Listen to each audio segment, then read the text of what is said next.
Hi, everybody. Dan Illman, Mike Beer, the DRFBets race of the day for Thursday, July the 25th. Race number 9 at Saratoga. It's the $100,000 John Morrissey Stakes for New York Reds going 6.5 furlongs. You can play this nice card at the spa on Thursday with a new DRFBets account. Sign up using the promo code HELLO, and we'll give you a $100 bonus when you make an initial deposit of $100 or more. Let's meet the field of New York Reds getting set to go 6.5 in the John Morrissey. You can access free formulator past performances for this race on the Race of the Day event page at drf.com. Download them, handicap along with us. We'll take the field in post-position order, beginning with the number 1, Gold for the King, who was placed in a very tough spot against Catalina Cruiser last time out in the True North. I thought Manny Franco gave this horse a beautiful ride. He knew the rail was good. He broke from a relatively outside post position. He saved as much ground as possible, and Gold for the King was far from embarrassed. He gets a drop in class, and he just fits very well switching to Joel Rosario. Yeah, it makes a lot of sense in this race. He's drawn to the rail, but he's got the kind of speed where I feel like you don't really worry about it. I actually think he can take advantage of his rail draw with his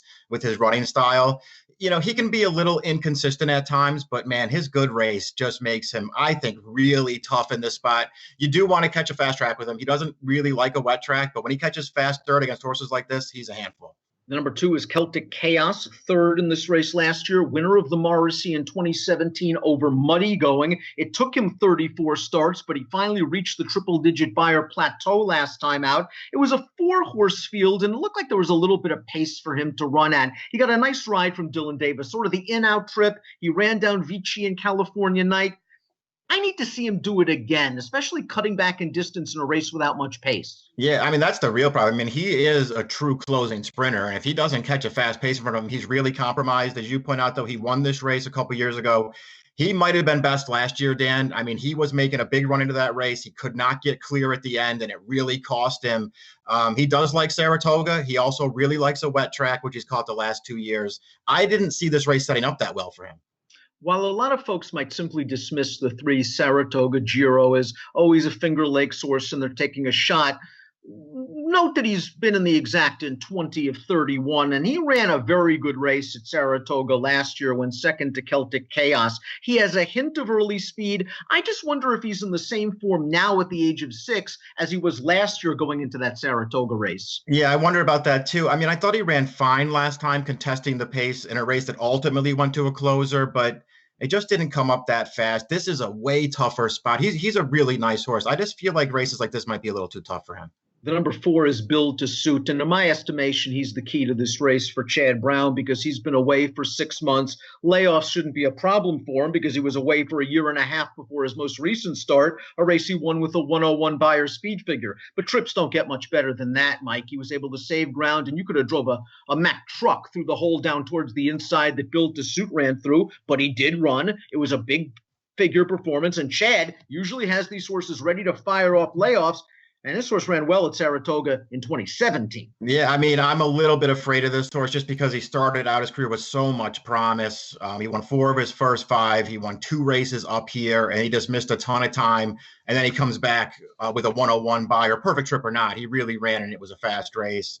I'm obviously a little turned off that it's been another 6 months since that race. It feels like there's been a problem with this horse, but he comes back running, he can beat these horses. I'm a little afraid of the 5, I Love Lulu, the runner-up in last year's Morrissey, trying to do one better this year. He has always been a consistent, solid sort, and Timeform US believes this pace situation will favor a horse like I Love Lulu, a horse with enough tactical speed to even get to the front if need be, and there's a blue bar scenario. This race might favor horses on or near the early lead.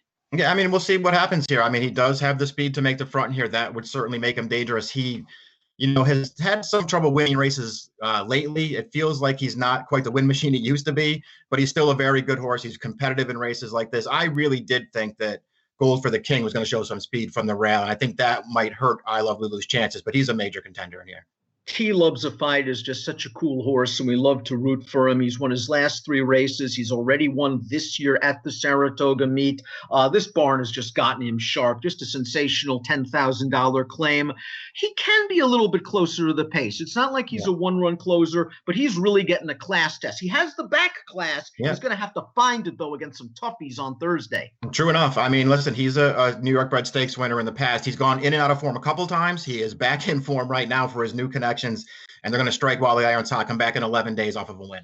Let's take a look at our top selection for the John Morrissey. We both believe in Gold for the King, getting the class relief he needs. He's always been extremely consistent. He likes Saratoga. The distance is no issue. It's up to Joe Rosario to keep this horse a little bit close to the pace because there's not a lot of speed. I went 1, 4, 2, and 5. Yep, I went 1, 4, 5 in this race. I like Gold for a King a lot in here.